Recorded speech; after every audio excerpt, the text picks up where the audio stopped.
help me welcome the Congresswoman of the 5th Congressional District of North Carolina, Congresswoman Virginia Foxx. You didn't listen to me.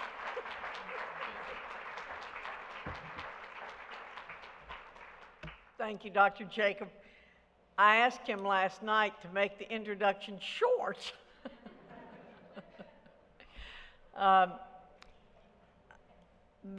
To all the students, the faculty, the families, and the staff of Hope Medical Institute, thank you very much for the honor of being your guest here today and for speaking.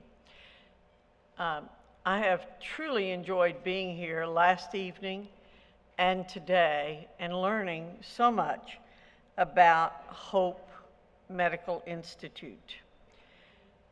The dilemma that I have right now is that there have been many wonderful speakers here today and presentations, and I want to shorten my comments. In fact, I've already scratched out several pages of my remarks because I would be duplicating more eloquent words that have been spoken today than I would present to you.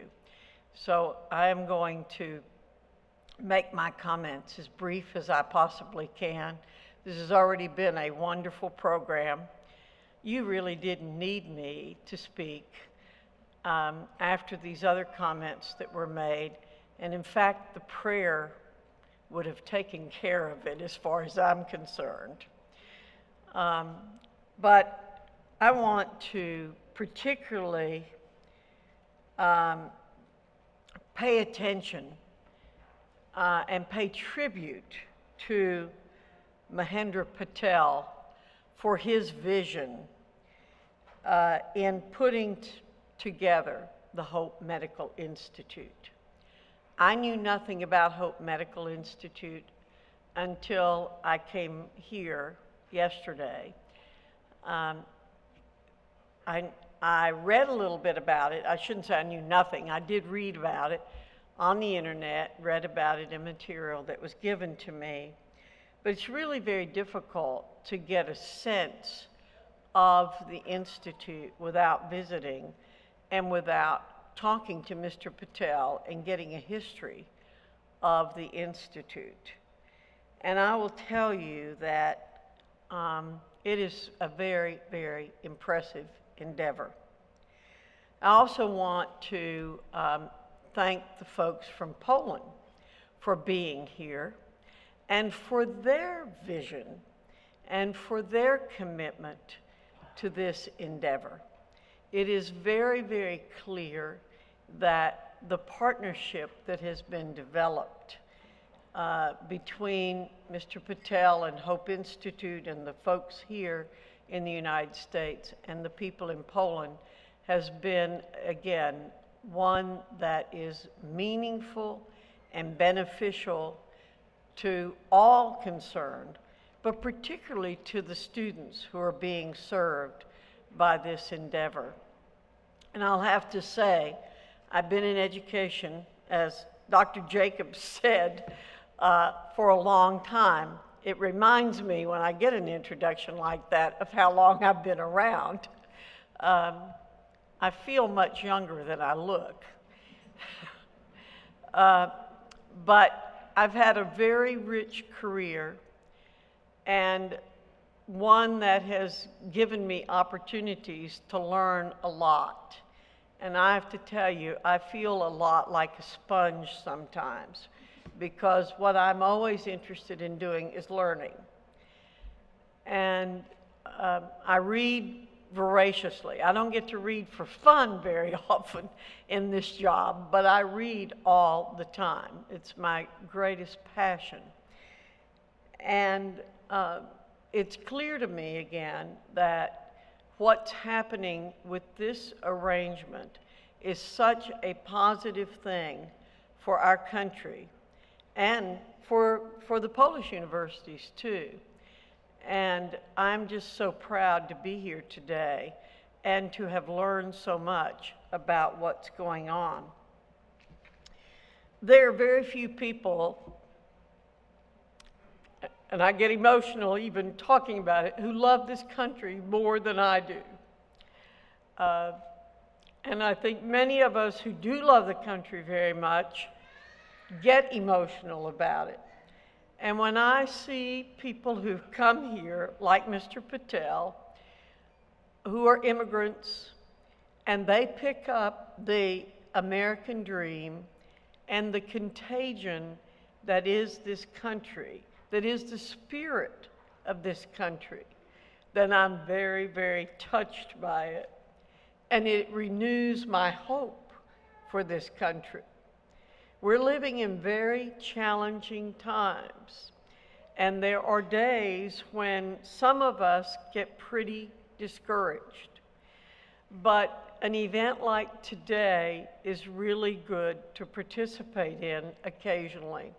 I've been through lots of graduations. As an assistant dean, as I started out with my own high school graduation, and coming forward with lots and lots of graduations.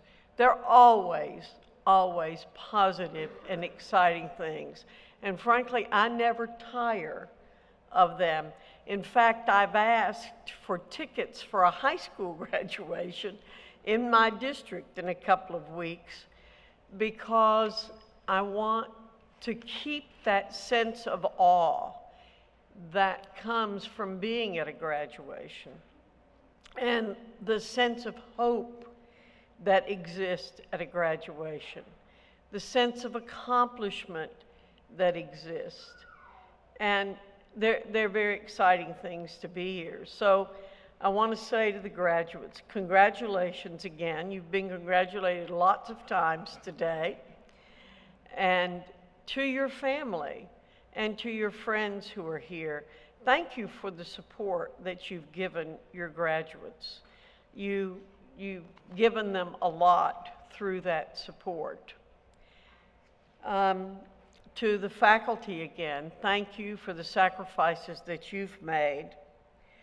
Thank you for being willing to believe in these students and to help them reach a point that I know many of them thought they could never reach. I've been there and done that too. I grew up in a house with no electricity and no running water. Nobody from my family had ever graduated from high school.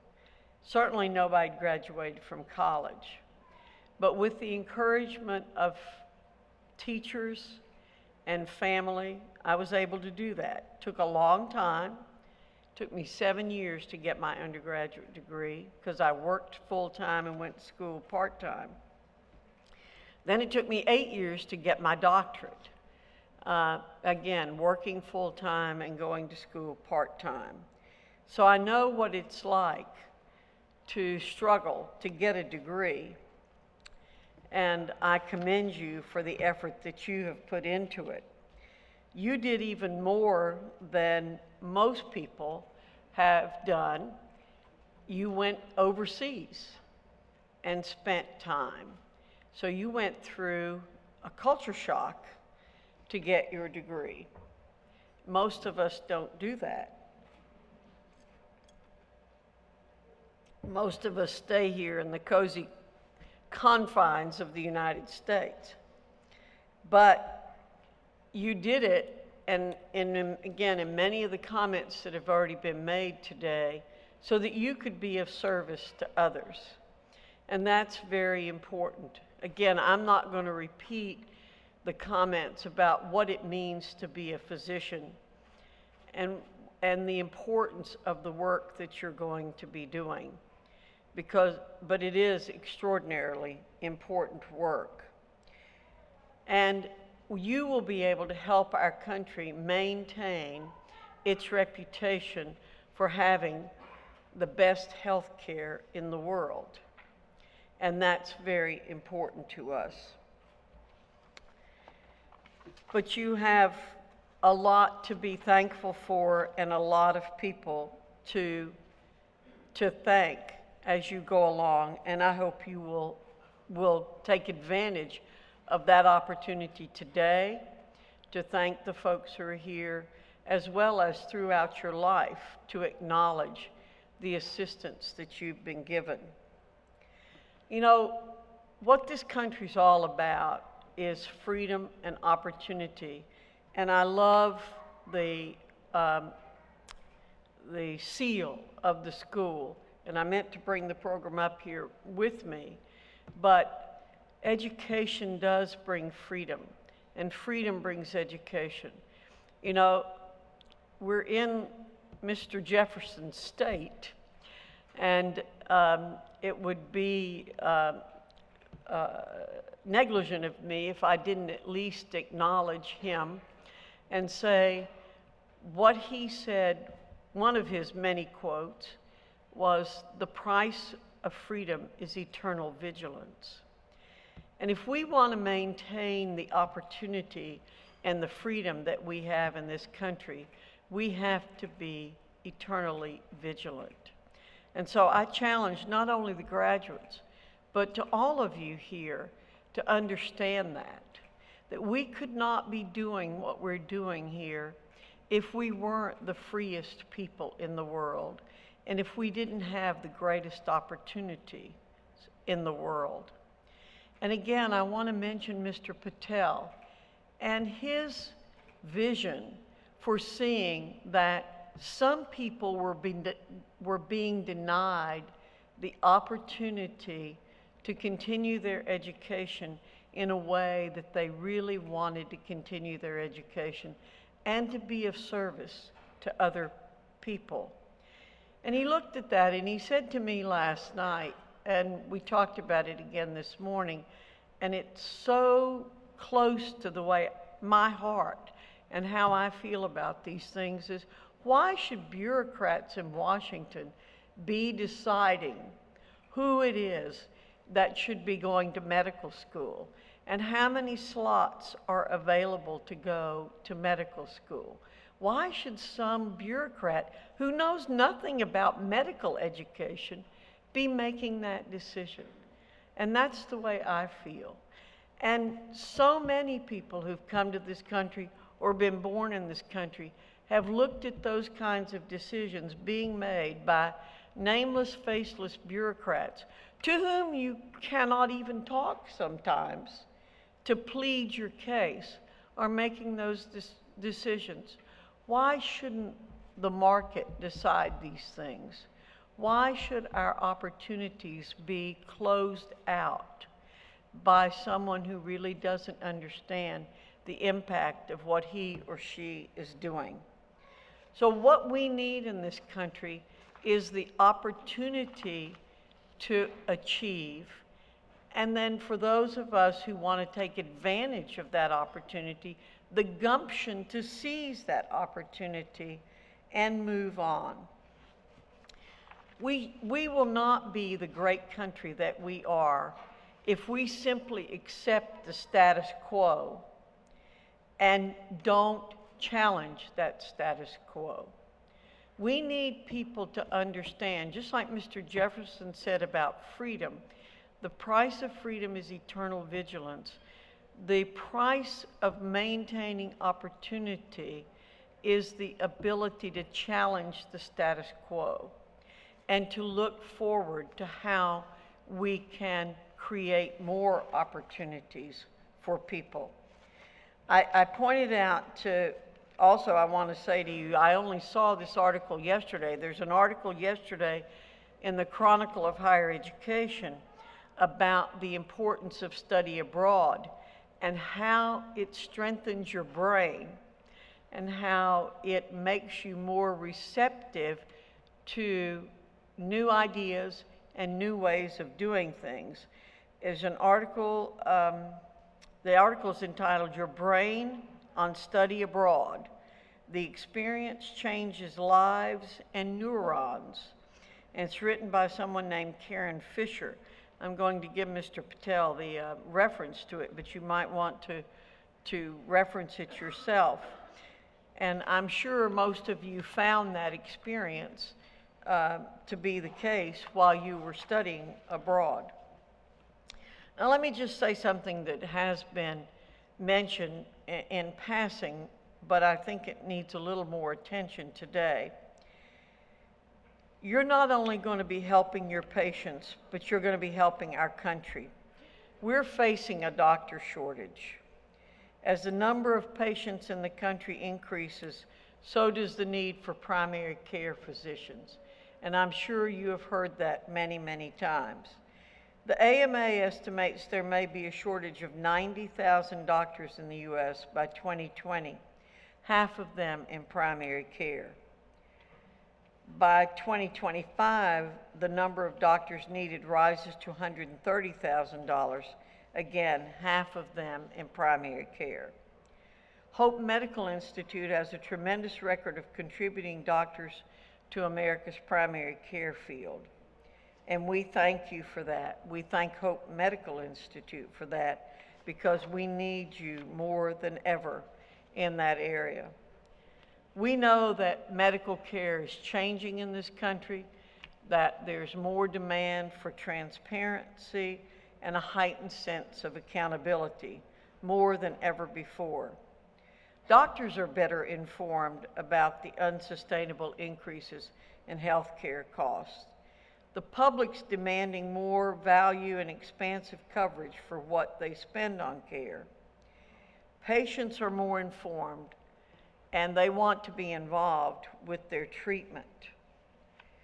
But reforming and strengthening medicine in this country must focus on doctors and patients. It must be patient-centered. Government must not dictate the terms of the relationship between doctors and patients, nor limit choice.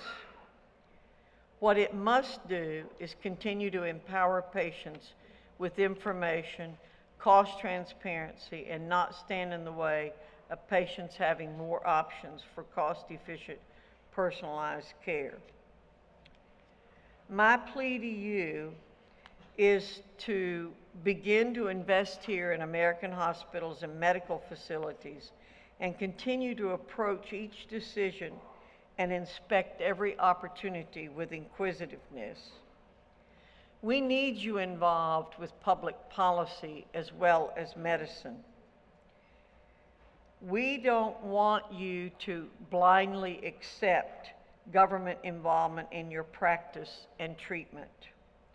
We want you to guide patient-centered health care reform in this country. The ugly truth about predatory lawsuits which threaten the survival of private practices is coming to life and begging to be dealt with, and we must do that. As others have said, like no other career, there are times when only a doctor can save the day or save the patient. We have to have government in our country. There's no question about it. I'm a conservative, but I'm not anti-government. I just want government to play its proper role. So, again, as you leave here, and others have said about what a noble profession you are entering, and I agree with that. I actually worked at a medical school for several years as I began my career, and I understand a lot about what goes on there. But what we need you to do is to practice medicine, to take care of your patients, but also help us keep the proper role of keep government in its proper place by helping inform members of the policy-making bodies in this country, at the local level, state level, and federal level. And some of you may choose to get involved in public policy ultimately and run for office.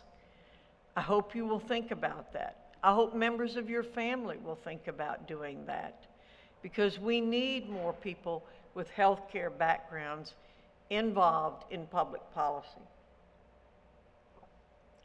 But we also need innovative thinkers like the people in the colleges and universities in Poland, who saw a way to meet a need in this country and work with someone in this country like Mr. Patel, who wanted to provide opportunities for those who didn't have them already. I will end with a comment that you won't remember most of the comments made here today, but I hope you'll remember this one. To whom much is given, much is expected. And that's really what we're all about. We have the greatest gifts in this country. We have the greatest opportunities. We have the greatest blessings. And with all of those, we have the opportunity to give back and the opportunity to help others. God will hold us responsible if we don't take the great gifts that are given to us and do good for others. So congratulations to the graduates. Congratulations to all who helped make today possible. May God continue to bless you and may He continue to bless the United States of America. Thank you.